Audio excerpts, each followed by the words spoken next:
Grabe mga ka-dreamers, ganito lamang pala talaga kadali gumawa ng slime. Nagtaktak nga lamang ng glue, shaving cream, food color, at saka nga itong dishwashing liquid. Tapos iminix gamit ang kamay, abay grabe, nakagawa na agad siya ng slime. So ayan mga ka-dreamers, ngayon nga gagawa na ako ng slime. Sobrang nagte-trend talaga itong slime sa TikTok. Tapos napakarami nga mga nag-request na ka-dreamer, tama na paggawa ng ublek, ang gawin mo naman na slime. So sa video na ito mga ka-dreamers, gagawa ako ng slime. So yan. Bale, ang gagamitin ko nga pala rito ay glue. Ito na yung magiging activator. Kailangan din dito ng food color. Tapos ang dishwashing liquid. Buksan na natin. Uy, parang ganun yung nakikita ko kapag ano. Yan, okay. Yung nag-unwrap sila. Yan. Okay. Ito na. Dahil medyo maliit mga ka-dreamers yung glue nga na ito, kaya naman bumili pa ako ng isa pang glue.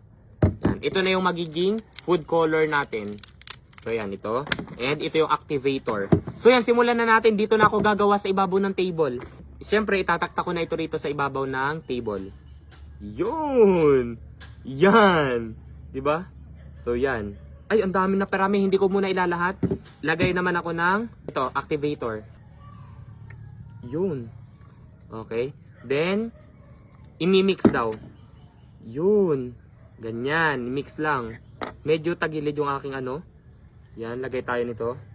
Yan. Halu-haluin lang daw yun mga ka-dreamers. Damihan pa natin yung activator. Yan, damihan natin. Ito kasi yung mag-activate sa glue. Mag-activate. Yan. Subukan natin kung talaga nga bang makagagawa ko ng slime. Lahat ko na ha. So yan. Yan. Oh, 'di ba? Medyo nakukuha na natin. Medyo nakukuha ko na. Lahat natin yung glue. Lagay natin. Yun. Di ba lapot niya? Ayun. Kailangan niya ano. Siya nga yung mag-activate. Kailangan marami. So yan. Tignan natin. Oh. Siya nga yung mag-activate. Yun. Grabe mga ka-dreamer. Oh. Ang bilis lang no. So yan, grabe yung ating ano, siya nga mag-activate siya, yung parang magkakaroon siya ng ano. Oh. Hindi pa siya, kailangan pa natin siyang haluin. Sa totoo lamang, of all my life, this will be the first time. Uy, English yun. Ito yung unang pagkakataon na talagang gagawa ko ng slime. Parang kinulang na. Naparami yata yung glue ko. So yan, dapat pala yun lang yung budget natin. Naparami yata na. Dahil medyo ano na siya mga ka-dreamers, lagyan ko ng food color. Yan, lagyan ko ng food color. Tignan natin kung ano magiging kulay. Ayan na. Pala to. Ayan, nakakalat na. Yun. Di ba ang galing? Oh, nakakalat na yung kulay. Ito nga pala yung last nating ilalagay mga ka-dreamers sa paggawa ng slime, ang dishwashing liquid. Maaari kayong gumamit kahit anong dishwashing liquid. Kahit anong brand. Ito na. Ito na yung ating slime finally. Oh. Yan na yung slime natin oh. Yeah, grabe. Oh. Oh. Ayan ah. Oh. Di ba parang ublek? Oh. Parang siya yung ublek natin ginawa mga ka-dreamers. Oh. Grabe. Oh. Oh, grabe. Oh. Oh. 'Di ba? Kaya pala napakaraming ang natutuwa gumawa ng slime kasi napakaganda niyang ganunin oh.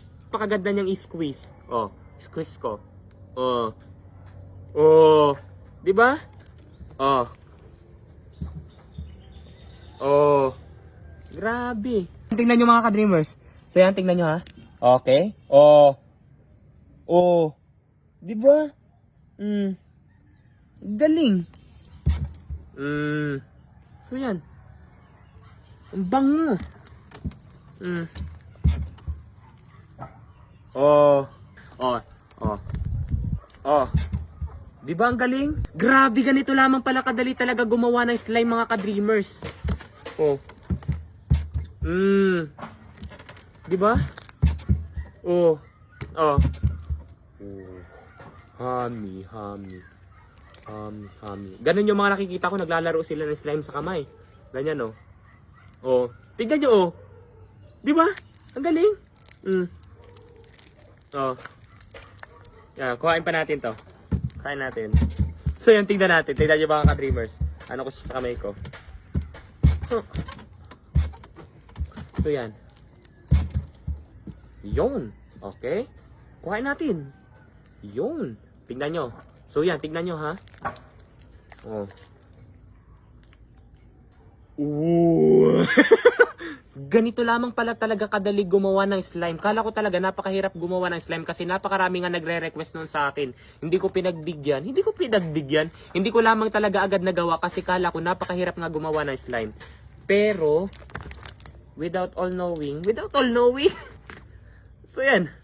Ganito lamang pala yun. Oh. Oh. Parang sapot ni ni Gagambino. Oh. Oh, ayan na. Ganun lang pala. So yan. Ngayon ang aking pinoproblema, paano ko malilinis itong lamesa kasi glue yung aking ginamit. Oh. Kasi yung nababasa ko nga dun sa mga comment section ng aking napanood, madali lamang daw gumawa ng oblek pero ang isa raw sa pinakamahirap ay linisin. Kasi yung mga napapanood ko sa lamesa sila gumawa, sa semento, sa sahig baga. Oh. Tingnan nyo. Oh. Yan ha. Angat. Diba? Oh. Oh. And washi. Oh, 49,500. I won. 83,100. Ngayon mga ka-dreamers, tuturuan ko kayo kung paano kumita ng napakalaki rito kay PH Pasay. Nasa comment section lang ang link para mag-register at mag-deposit. Huwag nyo kalimutan mag-screenshot sapagkat mamimigay ako ngayon sa GCash. So yan, maglaro ako ngayon dito kay Super Ace. Play! Ito yung pinakamaganda scatter agad sapagkat may 10 spins siya mga ka-dreamers. 400 na agad oh. O yan yung scatter na sinasabi ko. Napakaganda niyan dito kay PH Pasay. Play! 800 agad. Oh, 1, 2. 1, 2. 1, 2. 1, 2. 4,000. 2, 4. 1, 2. 2, 4. Oh, 49,500. 5,000. 10,000. 1,000. Grabe! Tingnan nyo mga ka-dreamers. Look at this. I won 83,100. Ang akin lang tinaya, 200 pesos. Oh, di ba napakadali lamang talaga kumita rito kay PH Pasay. Kaya kung nais nyo rin kumita mga ka-dreamers, nasa comment section lang ang link para mag-register at mag-deposit. Huwag kalimutan mag-screenshot at ilagay sa comment section sapagkat mamimigay ako sapagkat nanalo nga ako. Ang daming sapagkat pero dahil ako'y tuwang-tuwa, mag-register at mag-deposit na kayo. Yun lang.